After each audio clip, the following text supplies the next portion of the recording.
What's up, everyone? Welcome to today's Dream Firm Leader interview. And what I want to do is I am going to be introducing to you the sensei of sensibility, the person Ine wants to be when she grows up, the man who brings the truth to the frauds of the world, founder and Dream Firm leader of Pellegrino and McFarland, the one, the only, the wise, Tom Pellegrino. Welcome, Tom. It's such an honor and a pleasure. How are you doing today? I'm doing great, Tyler. How are you doing? I'm doing fantastic. Couldn't be doing better, to be honest, even if there were two of me. So let's go ahead and just kick things off as efficiently as possible here. Okay. I want you to just give us a little bit of your background, Tom, and really how you got started in the accounting world. Okay. Basically, I changed majors 3 times in college, and my mom said, "Hey, what about accounting? You'd be good at that." So I gave it a shot. Thanks, and Mom. Here I am. It was the career of last choice. Well, hey, look, doesn't matter how you got here. And I want to also get from where you were with that fateful suggestion from Mom in college to a little bit of where we are right now, Tom. So that's how long's the journey been? And maybe tell us a little bit about some of the hurdles you've overcome in that time period. Sure. Yeah. So I started in public accounting in 1989, so 31 years. I worked for another firm in my town for 3 years, decided I didn't like working for anybody. So when I was 25, I opened my own firm with 3 partners who had also worked for that other firm. That was a big mistake. So one of the partners was gone in a year, another one was gone 4 years later, and then the third partner, he and I actually remained partners for 25 years, and then he retired. And since then I actually had, in 22 years ago, I added Harold McFarland as my other partner. But, I just did not like working for anybody, needed to work for myself. And the big thing was I started with one client. Okay, so one client 28 years ago. Now we have about 1,400. And life's pretty good now. No complaints. So a couple cool things I want to pull from that, but very quickly, is that client still with you, Tom? Yes, he is. Yes, he is. Does he get a loyalty discount by any chance? Because I mean, my Lord, that's incredible. Yeah, he does actually. He and I are really good friends. We both went to the same University of South Florida in Tampa, and we were both part of what's called the Ambassador Program. He was 5 years in front of me, so I was hearing stories about him when I was an ambassador. Wow. And so I met him at a alumni meeting, and we became friends. And now he's actually an instructor at Dallas Seminary. He's not really an attorney anymore. Okay. But about 6 years ago, I had a stroke. He just happened to be in Sarasota, driving home from the airport, when he got a phone call from a joint friend of ours. He was passing Sarasota Memorial Hospital where I was. He pulled in before my family because he was 3 minutes away when I got there. Wow. And so he was actually the first person to see me when I was admitted to the emergency room. Wow. That's so it was all kind of flukish. Yeah, that's a very powerful connection, to say the least. That's incredible. Yeah. Thank you for sharing that. I want to take a minute and also say 25 is a young time in someone's life to start their entrepreneurial journey. What is something that when you were in your 3 years and working for someone else, what were some of the signs that you just quickly recognized that you said, this isn't for me, I need to be in control of my destiny? What were some big ones for you? Yeah, it was, no matter how much I worked, it wasn't enough. There was always snide commentary when I took off. During my first tax season, I worked probably 80 hours a week. On Wednesday nights, that was my night to leave early. I left at 5 o'clock. I'd catch comments going out the door, only working half a day today, things like that. For me, that wasn't what I wanted to do or where I wanted to be in my life.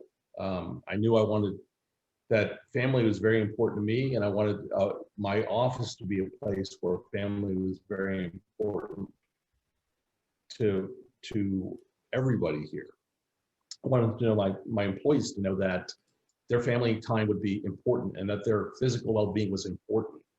You know, this is just something we do to pay our bills, make money, but the family is what's important. So that was a driving force.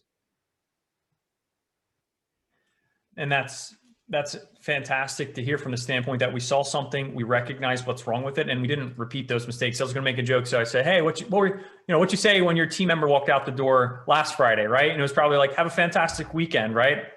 It's simple. Pretty much. You know, I have one employee who's going through breast cancer radiation right now. I have another employee out sick with COVID, so I stepped up. You know, so I'm working a little bit extra until they're back on their feet.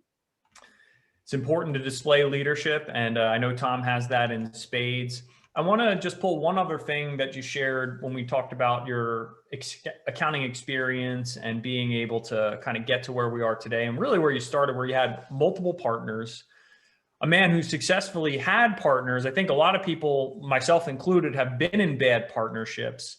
But I want to maybe have you, for those who are considering partnerships or maybe are in a bad one, what were some of the signs from bad partners or partners that weren't a good fit? Let's just maybe phrase it in that way, versus a partner that you did feel was a really solid fit and ultimately matured into a fantastic business relationship for many, many, many, many years. What would you say are some major differences in those two people? Well, the bad partners constantly questioned what I was doing and bringing to the firm.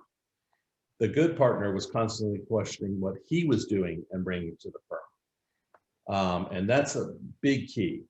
You know, when you're looking for a partner, look for somebody who's always questioning what they can be contributing. And that was the difference. The other two were gone very quickly.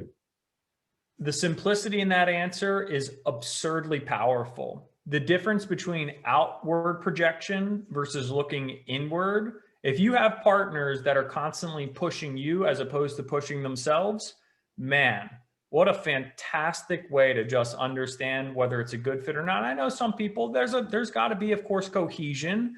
I do want us to push each other to be better in a certain extent, but there's a healthy balance of that. And I'd say 80% of it's got to be focused on making yourself better, which in turn makes the firm better. And 20% is making sure that what you're doing to help yourself is also in turn helping your partner to be better as well. So I love that approach, Tom. I think that's absolutely fantastic.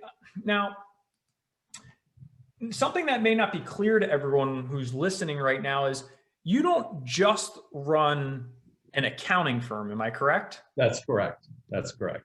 Tell us a little bit about the history of how that got started and what those companies are.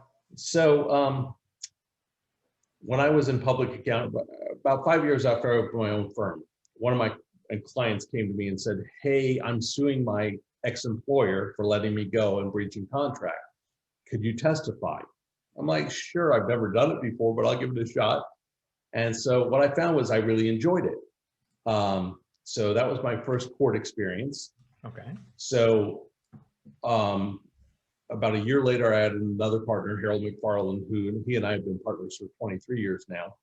And he's an ex-police officer, and we found that we both enjoyed testifying and being involved in litigation. So we actually actively expanded our litigation practice.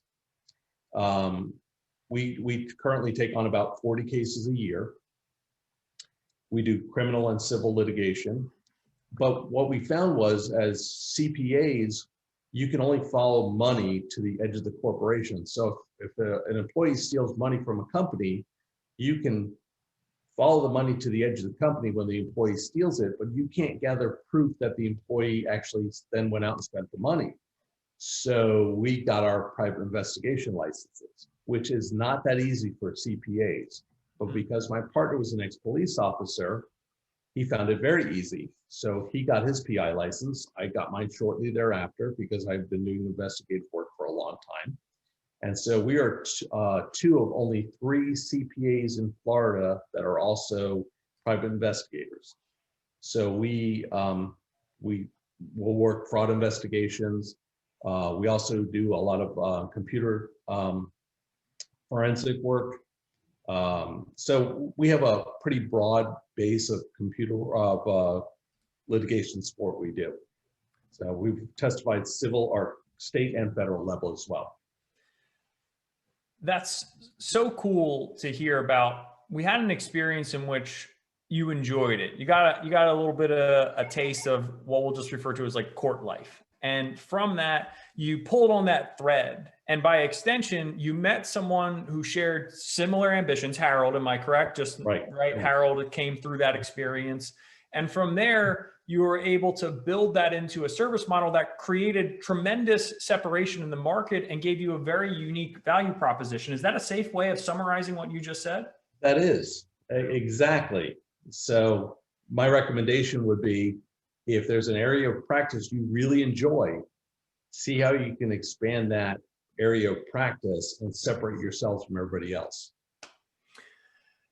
Awesome. Awesome. And so let's talk about balance now, Tom, because I think a lot of people hear this, they think that, well, I've got tax season on the horizon.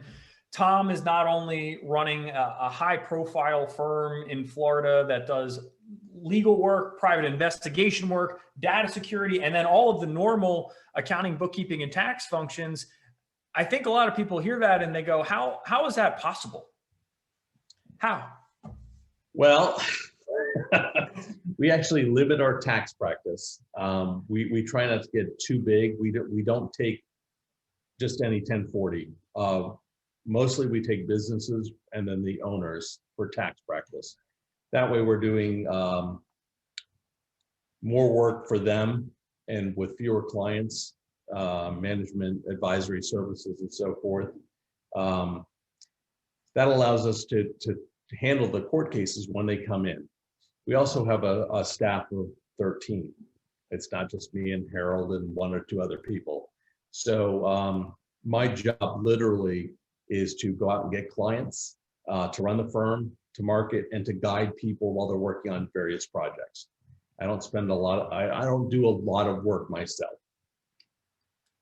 I love this. And for those that are maybe in that fulfillment role, Tom, because you definitely were in that role, especially getting started, you felt like you had to do everything, right? Wear all the hats, even if you had a partner or 2, perhaps. When did you really start to make the transition from what all of our really high level clients do and embrace every day is doer to director? And also, you said sales and marketing, being a bit more of that rainmaker, that client facing persona of the firm. When did you consciously make that shift in your own business, and why did you feel you needed to make that shift? Well, that was December 18th, 2014. But that was the day I had my stroke. Actually, I had a brain aneurysm sitting at my desk. As my son was nice enough to tell me I had an 18% chance of surviving that, which I did, fortunately. And then I decided that up until that time, I had been the highest producer at the office, producing over $350,000 a year of billable work, bringing in the most clients every year, and managing the firm. So I worked 50, 55 hours a week, 60 hours a week, all year round. I love what I do, so it wasn't a burden. But after my aneurysm, I decided that I didn't really decide. I didn't have a choice. I had to literally cut back on the things I could not do. And one of the things I could not do was accounting. I literally could not do accounting work at the time. My brain hurt so badly, it felt like an atom bomb had gone off in it. And that lasted about 3.5 years. So I knew I was good at bringing in work. I knew I was good at running the firm. Those things didn't require as much detail, attention to detail. So I started just focusing on bringing in work and making sure my employees knew what they were doing. And it's actually worked out really well. The less work I did, the more work we had as a firm, the more we grew, and the more employees I hired. And I just make sure now that they have the guidance they need and the and the training they need, and they handle 95% of it. I appreciate you being willing to share that. I know you've shared that with me personally, that fateful day where, it's a change happened, but a change was also forced upon you. And I think a lot of people always think, not me, won't happen to me, or a lot of different things when it comes to, you have no control over a lot of these things in your life. But specifically, Tom, for you, what's interesting about this is you are a martial artist, correct? I mean, you were fit, relatively speaking, and are right now, correct? Correct. I'm a second-degree black belt. I've been training for about 15 years.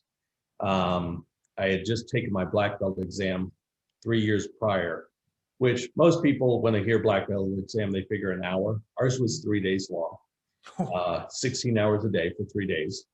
Wow. And I was in really good shape. I could run 5 miles. I could, do 1,000 push-ups in a day without too much issue. A very healthy weight, but something was wrong and I didn't know what it was. And my doctor couldn't find it. And we checked everything from the neck down, and unfortunately it was the neck up. So. And I'm incredibly sorry, of course, that this has happened, but I share this with everyone from the standpoint that you can be very fit, but you cannot have even necessarily the work balance that you should, despite having 20 years invested into your firm. And the change that you can make does not need to be forced upon you. It doesn't have to be the case. And Tom shared something with our group that I really thought was profound, but work will fill the time you allot to it. If you allot 55, 60 hours to work, it will find a way to fill that time, and you're going to make a trade-off in some capacity. So I share this with everyone just from the standpoint of, make sure that you have some sort of plan in place for worst case scenario. And on top of that, start making the smaller changes today that allow you to get to, about how many hours are you working per week right now, Tom? About 25. 25 hours per week. And you said you're ultimately doing more than when you were working twice the amount. Am I correct? In terms of Right. I don't want to say doing more, you're receiving more. So let's just sum this up. My salary has doubled over the last 6 years. Okay. So, Can't say it any sweeter than that. not gonna pull punches. By focusing on running my firm and bringing in clients and letting my staff do the work, my salary is doubled. So what I want to do then, Tom, is I want to take a minute here, and I want to start to transition a little bit, because our relationship is relatively new in the grand scheme of things. I mean, you've been at this for 2-3 decades almost. And so we started working together not that long ago, but I want you to talk a little bit about what your life was like before working with dream firms, and just kind of paint that picture of why you felt it was important to take that step with us. Okay, so when we opened our firm 28 years ago, I was the marketing partner. I went to marketing seminars all over the country. I went to them in California, Chicago, New York, and everything worked a little bit. I got to the point where when I marketed my firm, my feeling was we could spend a lot of money bringing in new clients from unknown sources, doing letters, direct mail letters, ads in the newspaper, whatever. Or I could do direct marketing through referral sources and spend a little bit of money and pretty much lock down clients. So for years, I had 6 referral sources that would send me every bit of work I needed for 6 employees. Not an issue. But I wanted to do something a little different. I'm 54 years old. I wanted to expand our practice a little bit. I wanted to make things a little bit more sustainable, so that when I wasn't here, my employees that I'm hoping to sell my firm to would not have to work so hard at bringing in clients. So I was looking around and saw dream firms and did the Igniter Challenge. And, it was fun. I love marketing. So we did that. And then Tyler and I talked, and I was like, look, I went to my partner. I said, I'm going to do this. I was just nice enough to tell you before I spent the money to do this. And he's like, okay. So that was an eight-week course. And, I quickly realized within that 8-week course that there's so much here that if I slow down and build it correctly, the people in our firm will never have to do another thing for marketing ever again. The work will just come. And best money I've ever spent in marketing is just laid out well. I still have my referral sources. They still send me enough work for 6 people. But like I said, I have 13. So it's been fantastic. We literally kicked it off the ground a few months ago. Things are exploding. My LinkedIn page would have nobody on it. I've 156 in 1 month, added 156 of the clients that I'm looking for, not of just random people. All the client types that I'm looking for. We're actually focusing on, in our firm, we're focusing on attorneys because we do so much litigation. I also have about 15 law firms that I do work for. So we're literally just focusing on attorneys right now, and just blowing up. It's just been a lot of fun. Well, that of course puts a huge smile on my face, Tom, to hear that. And I just want to summarize a couple of the things that we heard there. Been investing in marketing for a long time. Tom is not necessarily new to this in any stretch of the imagination. He is a veteran of marketing. He's made multiple investments to be able to do this, but he gets to do work with dream firms from the comfort of his home, doesn't need to travel to seminars. Travel can be difficult. And also what other companies may have been offering is not as targeted and specific. We talk about building your dream firm, and your dream firm is a specific thing. It is comprised of your dream clients. And Tom indicated at the latter part of this that he's working towards getting more targeted into the legal profession because it closely aligns with his expertise, his credentials, his existing client base, what he likes to do. And now we're pulling all of these things together for explosive growth, but not random explosive growth. That's the key difference here. Is that a good way of summarizing that, Tom? It is. And let me just share one thing. I have a good client who's a financial planner. He literally came to me last week and said, I want to do a newsletter and put your firm on the newsletter. I'm like, no, I don't want that. And he said, why not? I go, because you work with clients. He has a very targeted niche as well. He works with clients with under $1 million in net worth that are near retirement. None of them own companies. Certainly none of them own law firms. I don't want them. He has $150, $400 to $500 tax returns. I'm turning down $60,000 to $75,000 worth of work. Don't want it. Don't want anything to do with it. And this is such an important takeaway for everyone listening, is that when you have your focus and you have things working that are attracting the right type of clients, it's easier, or if anything, it's obvious to say no to the wrong type of opportunities. Because even putting that relationship in place, all the things that will go into fostering it, it's going to require Tom's most precious resource. And Tom, we all know what your most precious resource is, which is, of course, your time.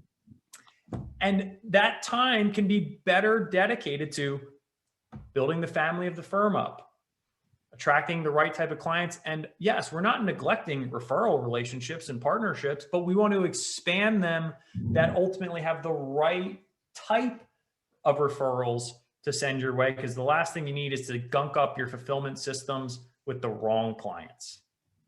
Absolutely. It just makes things more difficult. To have too many types of clients makes things more difficult. So let's back up a little bit. We've been talking about some of the fantastic things that we've been able to develop and do, but I want to get to getting started with dream firms. I know we talked about when you had the conversation, you were essentially ready to go, but when you made the investment and you came on board. Talk a little bit about that first go round of just diving in. And I remember, you're talking staff walking by, you listening to, it's just like, Oh, yeah. so tell us a little bit about kind of getting started with us here, Yeah. Tom. So there's so much information that Tyler puts together. Literally, I looked at it and I'm like, I'm never going to get this done in 8 weeks. And so, I have a firm, like I said, 13 people. So I literally started doling out pieces of it to various people. There's a whole tech stack that Tyler brings to the table. All the types of software you should be using and how you should be using them. I have a computer IT person on staff. I literally gave him that tech stack to do. I said, go do this. Let me know if you have any questions. Tyler works with you on creating your story. How you're going to present yourself to the world. And he doesn't make up a story for you. You have a story. He just helps you tell it better.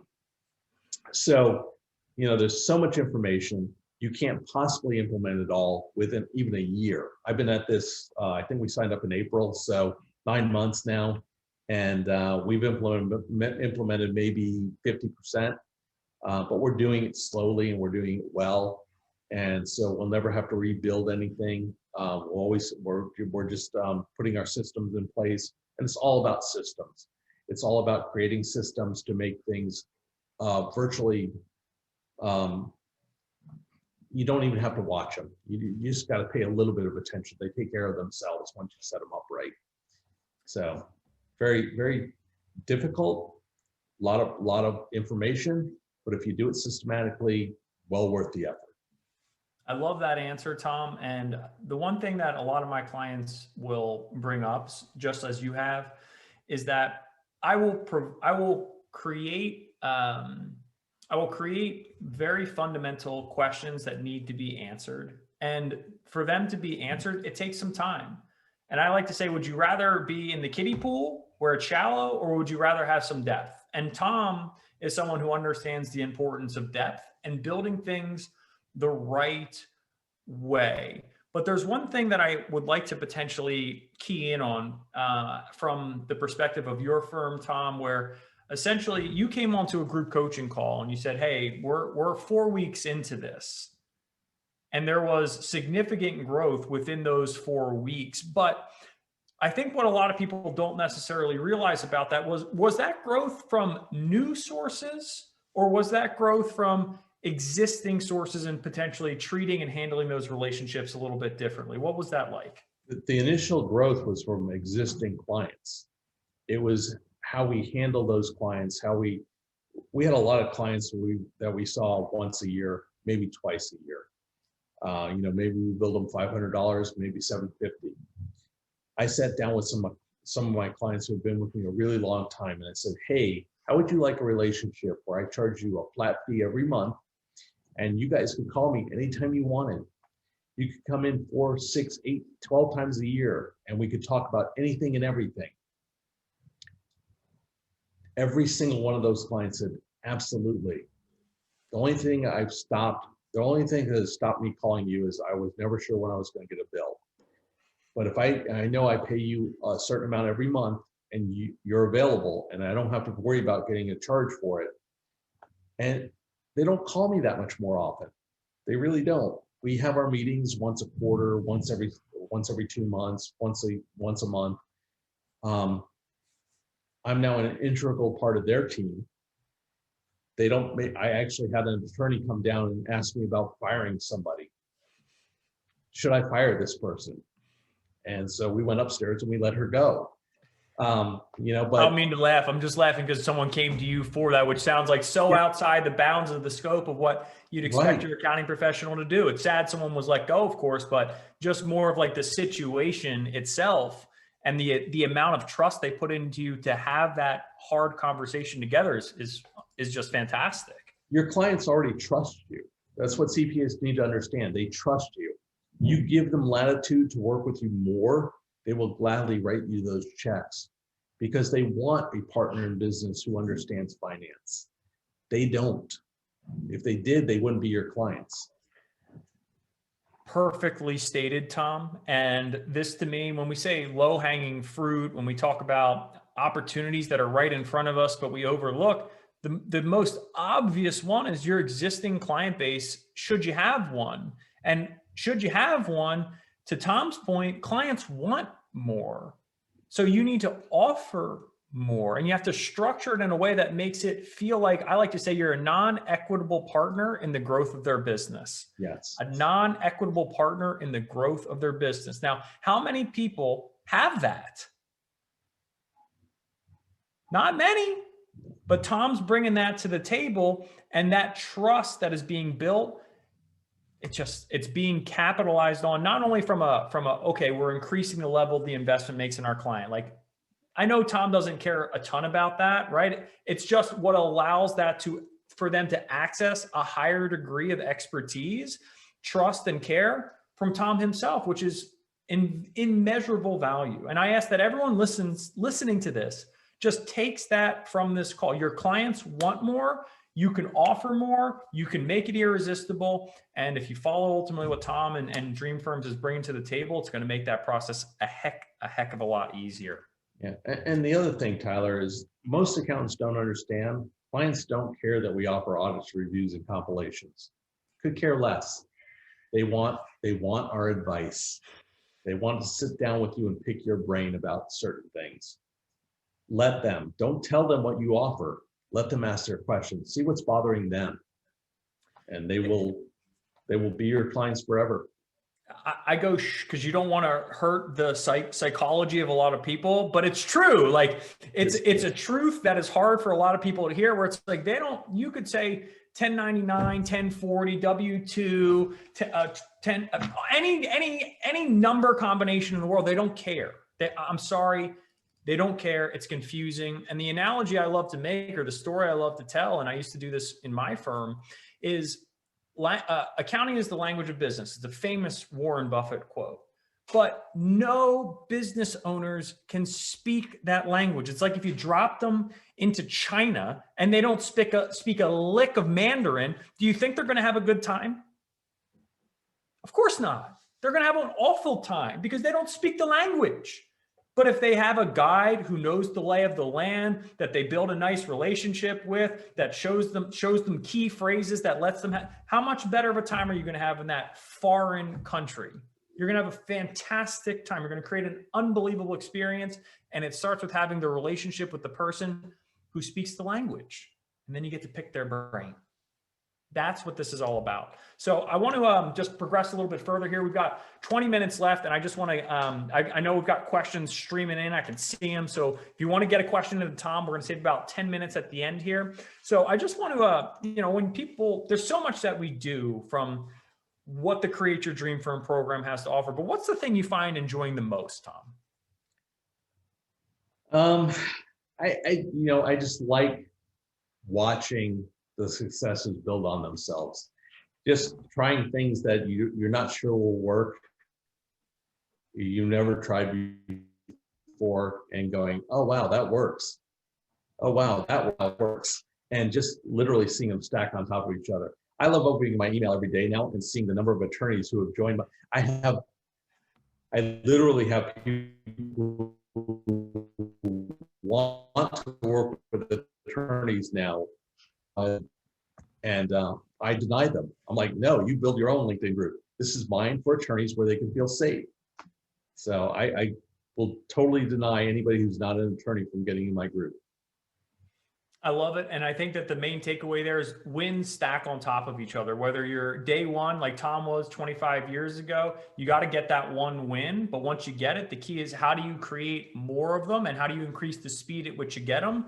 And that's ultimately what I think is the most important part of the Dream Firms program, as well as making sure that we get tangible, actionable wins. And speaking of those, I want to, and of course, if you're unwilling to share, there's no pressure one way or the other, Tom. But a lot of people, they talk about marketing and they go, where are the hard numbers? And so I like to say, either if you're willing to share some sort of return on investment in terms of what you've been able to generate and in what time frame, I think people would really use that as a great barometer for whether or not this would be a wise decision for them. So in the first 4 weeks, I generated an ROI of 4 times, 400% on my investment. In the last 9 months, it's about 15 to 18 times. I haven't closed out December yet, somewhere in there, probably closer to 18 than 15.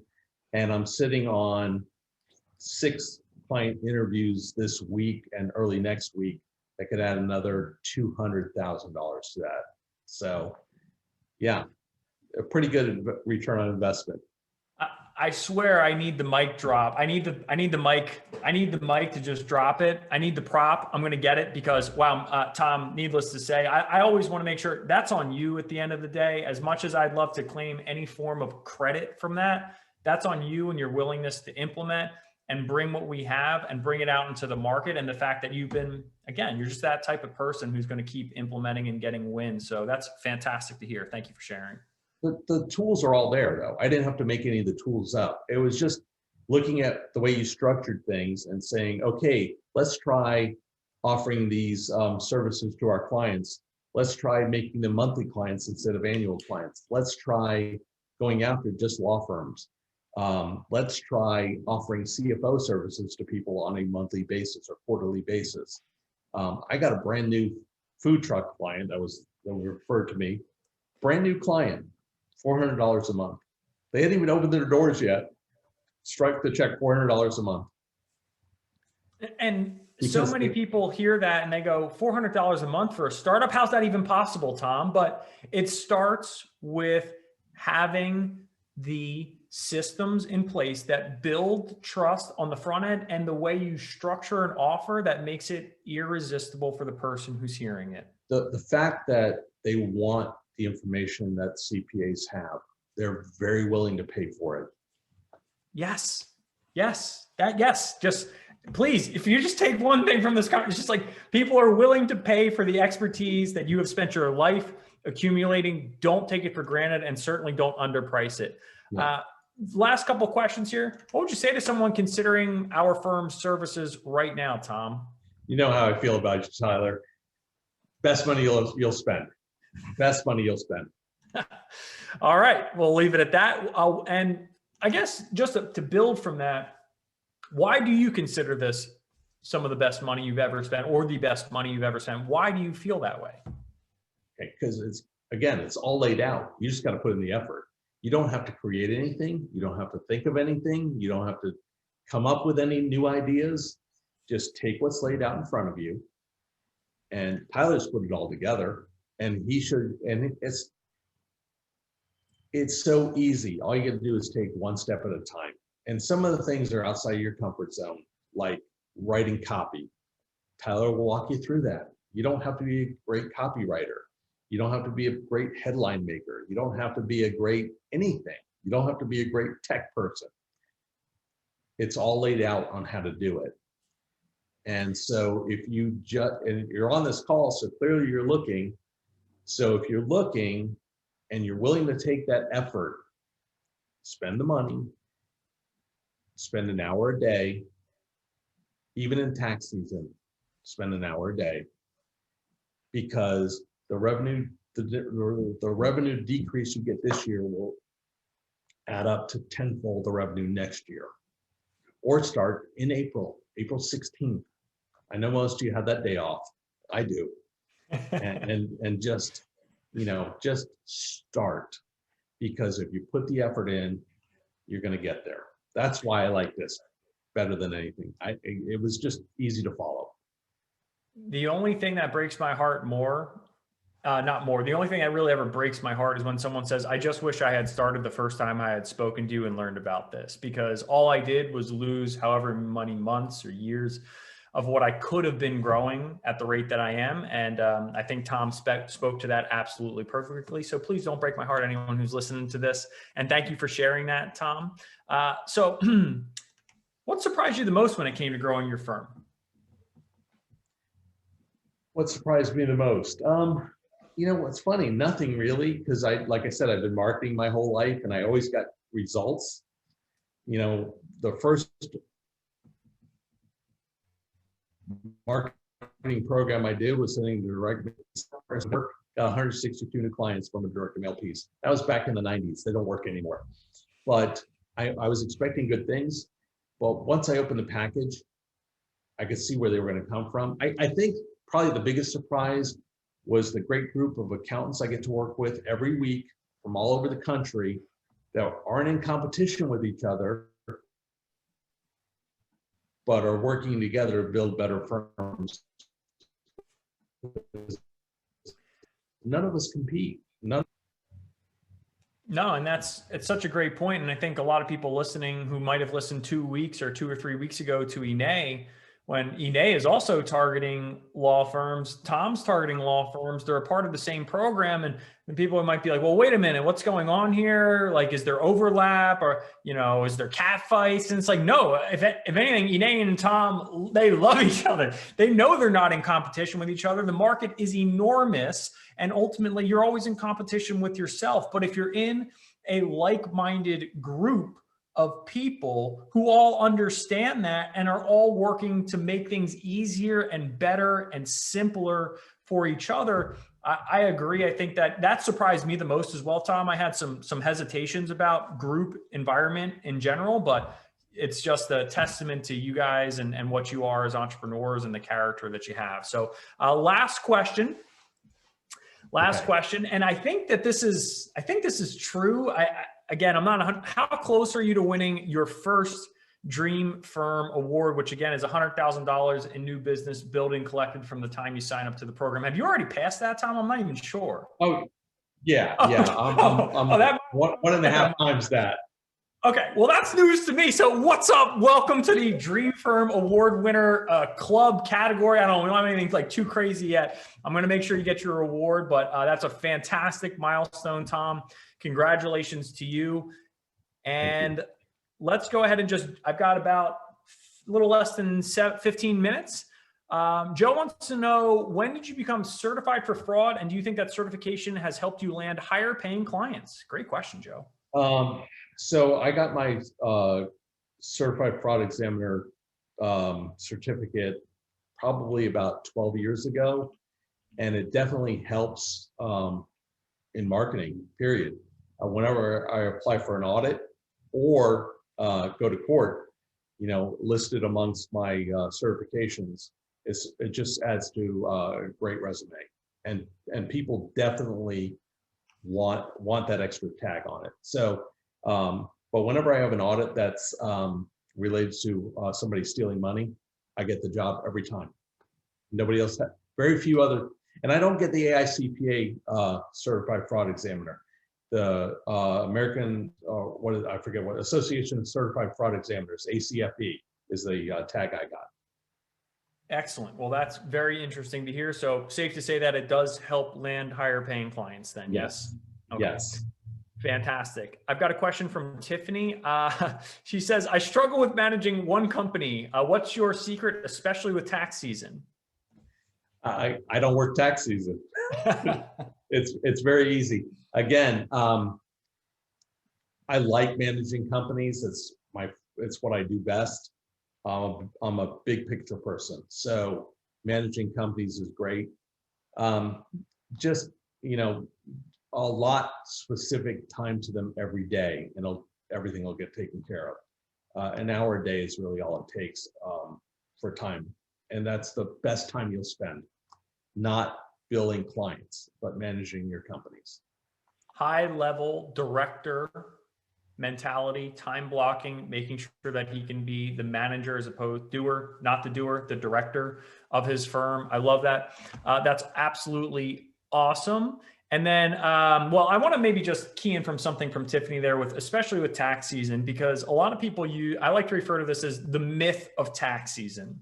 And when I say that, the idea is it's not a myth from the standpoint that it doesn't exist, but we're telling ourselves a story about it over and over, that it's going to cripple me and that it's increasing my burnout and that there are all these problems and the phone's ringing off the hook. And for a lot of us, many of those things are in fact true. But the question is, what are you going to do differently that prevents this mythical tax season, this monster, if you will, from continuing to rear its ugly head throw you off your game and make you feel like you're going to shorten your career because you can't stand going through another one. I just want to emphasize that, because if you keep doing the same thing, you're going to keep getting the same result. And Tom recognized that the people that are just coming in for your 1040s, that's not my game. That's not what I'm going to do. And if you're of that same mindset, the time to make a change is now. I'd love to work with you to help make that change as well. Tom, something to add to that? Yeah, I've done 32 of these. This is my 32nd tax season. I don't dread them anymore, because literally I'll work 40-hour week. It's just another month. I'm actually taking off tomorrow and Friday because I can. So what a fantastic thing saying going into the first week of Q1, first full week of Q1. Joanne wants to know, do you work with clients nationwide? We do. We've actually been as far as Seattle, Washington to testify in a court case. So I guess yes. Yeah, we're in Sarasota, Florida. So, that's about as far from Seattle, Washington as you get. Okay. Very cool. Brad says, awesome stuff, Tom. When did you start working with dream firms? I think we covered this, but yeah, April, June, somewhere in that general, May, yeah. something like that. Okay, awesome.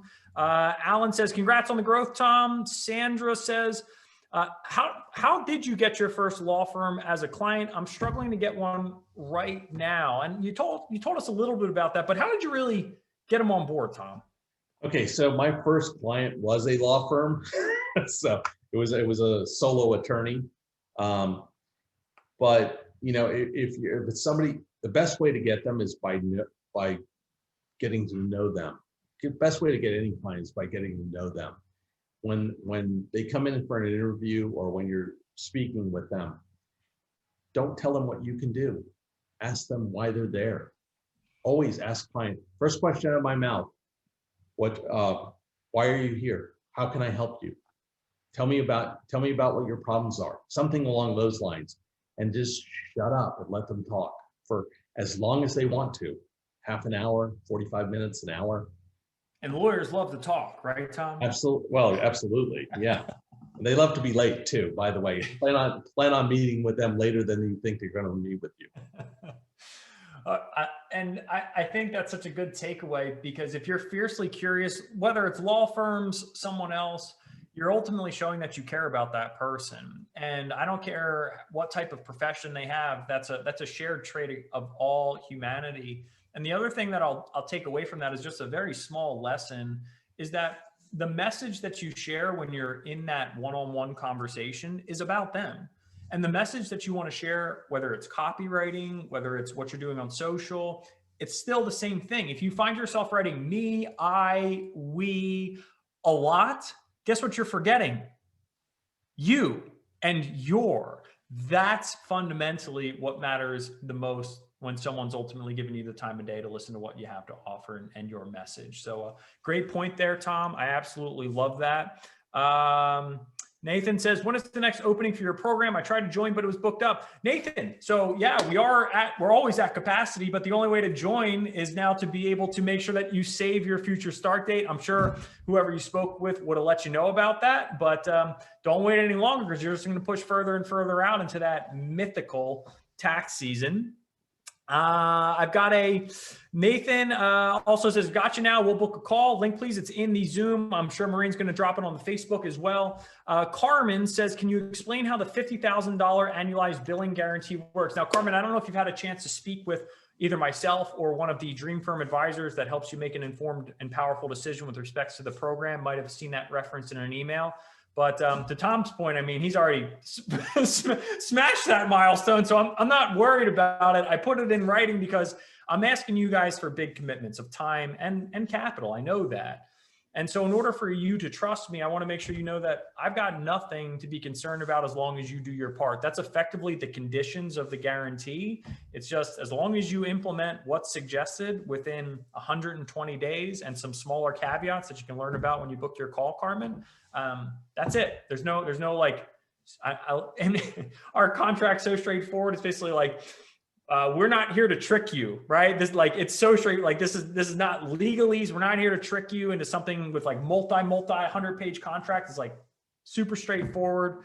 Love for you to be able to explore that, Carmen, with someone. Tom, something to add? Real quick, Tyler. Yeah. I mean, I've worked with the people in my group. Not one person's complaining about how much money they spent with Tyler. We're all talking about how many new clients we've gotten, or how far along we've come in the marketing realm, or whatever. Even the people that had a brand new firm and very low client bases are now hiring their first person, or picking up business. And they look at me, and I think Steve has as big a firm as I do. And some of the people have been around a little longer, and they're like, wow, well, how do you get those big clients? Hey, look, get the clients that are big for you. Don't worry about my firm. My firm's been around a long time. Yeah. Grow your firm. And, we're all wide open to help each other. So.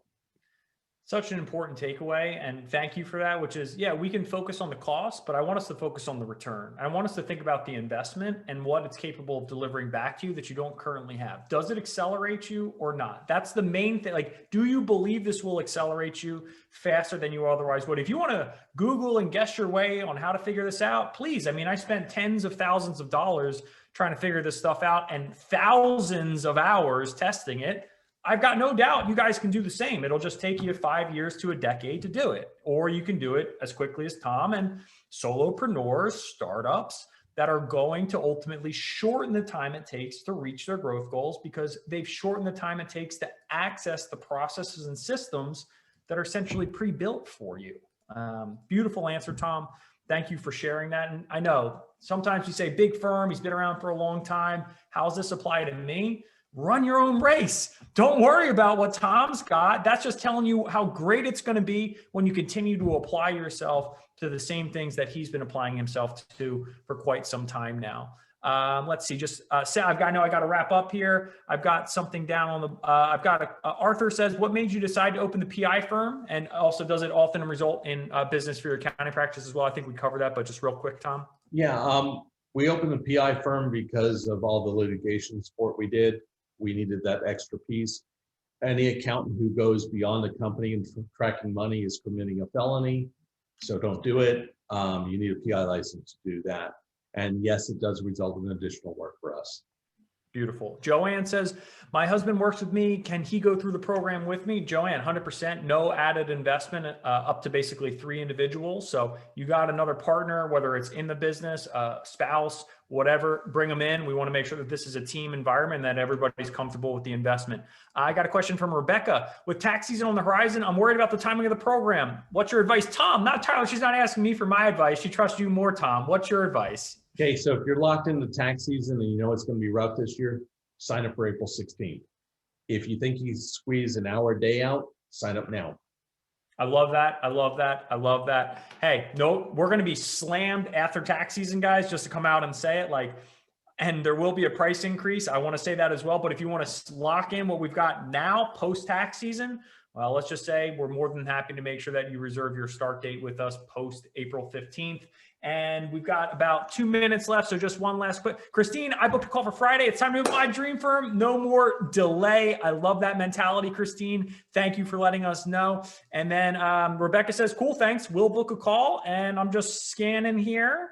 I think we pretty much tackled just about everything, which is fantastic. So Tom, it's been a pleasure, my friend. Thank you so Absolutely. much. Any parting words for our audience? Look, it's your firm. Don't wait. I wish this had been around when I started. This would have been fantastic. Like I said, every bit of marketing works. This works the best. This is the best thing that I've seen yet. So, and I've done a lot of different things. That's incredible to hear again. Thank you for sharing your story, Tom, your experiences with the Dream Firm program and beyond. And let's just say, I'm very happy to know that you're in possession of your Dream Firm and continuing to create what it's possible for your team and beyond. So thank you so much for investing your most precious resource with us, as well as with everyone else. And thank you for choosing to listen to Tom and his story. But more importantly, if you are looking to build your dream firm, dreamfirms.com.asme/CYDF. It'll be down below. That's hard to say, hard to type. We'll put the links down below. Would love for you to explore what this can do for you as well, for you and your unique situation. Thank you again, Tom, and have a wonderful, wonderful rest of your work week, everyone.